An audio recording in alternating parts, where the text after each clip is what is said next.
$1,000 only. I created an account from scratch, and in each episode I complete a task of 1,000 things. But you, the viewer, decide what my next task is going to be by voting on a poll which I release each video. Now pick your vote wisely, because the profit I make will be invested into better gear to prepare for the next episode. For a full list of the rules and restrictions, check out the description of the video. Are you ready? Let's begin!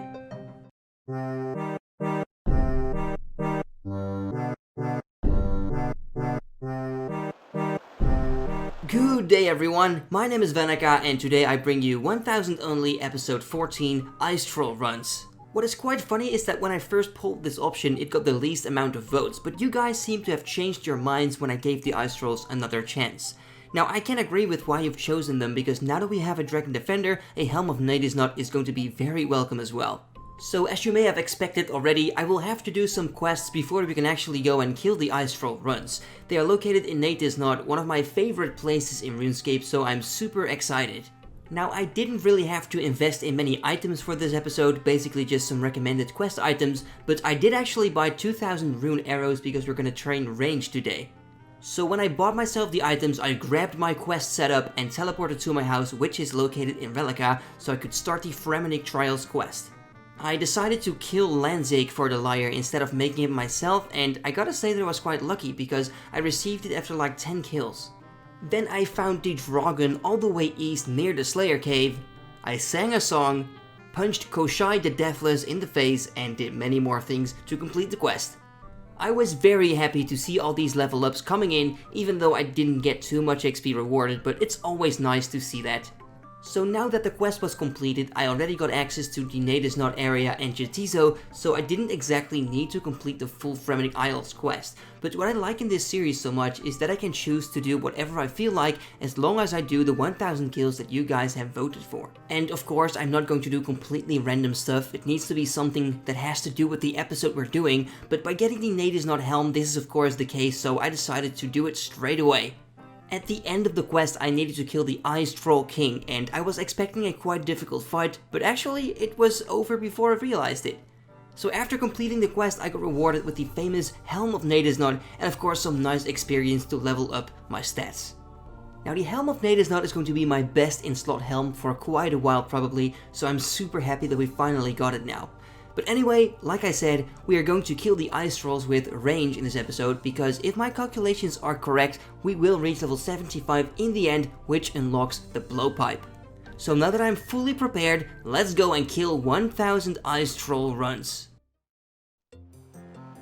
I have said it already in this video, but Nadesnot is for me one of the favorite places in the entire game. It is super nostalgic to me because I remember being a kid and playing RuneScape on my grandma her computer, training fletching in the Nadesnot bank. Now unfortunately she passed away a few years ago, but every time I listen to the Volcanic Viking soundtrack it reminds me of those great moments back in the day. In my opinion, the Ice Troll runs are incredibly relaxing to kill, because most of the time the Fremennik guards will tank the hits for me and even help me kill them.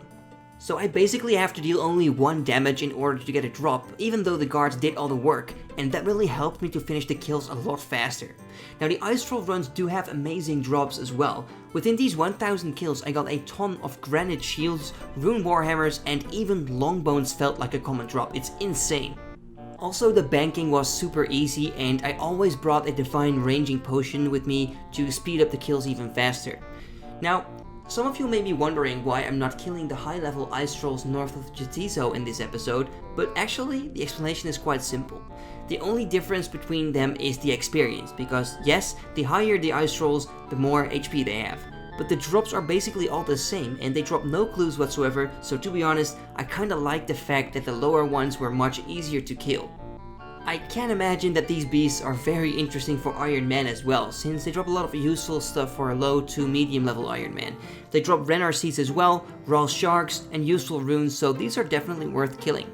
So then finally on kill number 755 I reach level 75 range, and that is actually a very big milestone, my friends. because as soon as I have the money, I will buy and use a blowpipe, and with that weapon I will be able to kill much stronger monsters and also a lot faster. But of course that is not yet going to happen because I have some other things I want to invest my money in first, such as a whip for example. Oh, and also a few things completely different from the ice trolls, but I really want to talk about that quickly, is some things that you guys have suggested in previous videos.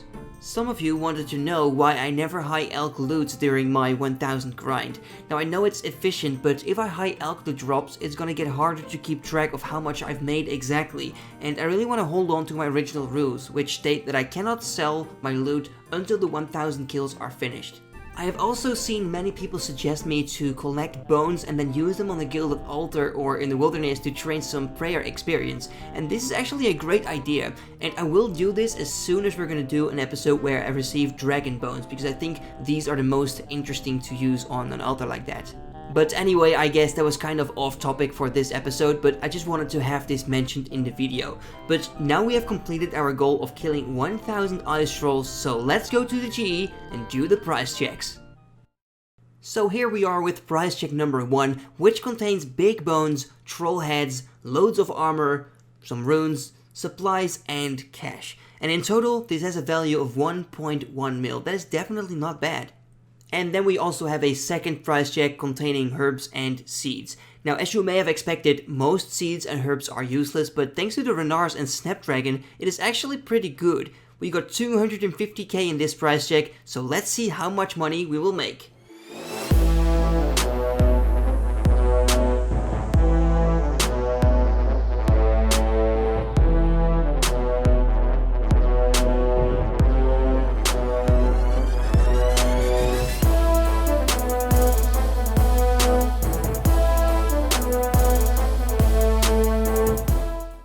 Alright, so we managed to make well over 1.3 mil, which is actually quite nice, and what's even better is that this will increase our cash tag to 3 mil in total. Now, stat-wise, not too much has changed, but like I said before, we got 75 range, and that is of course a pretty big one. And also because we completed a few quests, we got some thieving, crafting, fletching, and woodcutting levels. So now comes a very exciting part. It's time to talk about today's poll. Because as you know, every 5th episode is a Slayer episode, and my combat level is now actually high enough to pick some interesting Slayer masters. So today you may vote for 1000 Konar Slayer kills for Brimstone keys, or 1000 Tristilia Slayer kills for Larens keys.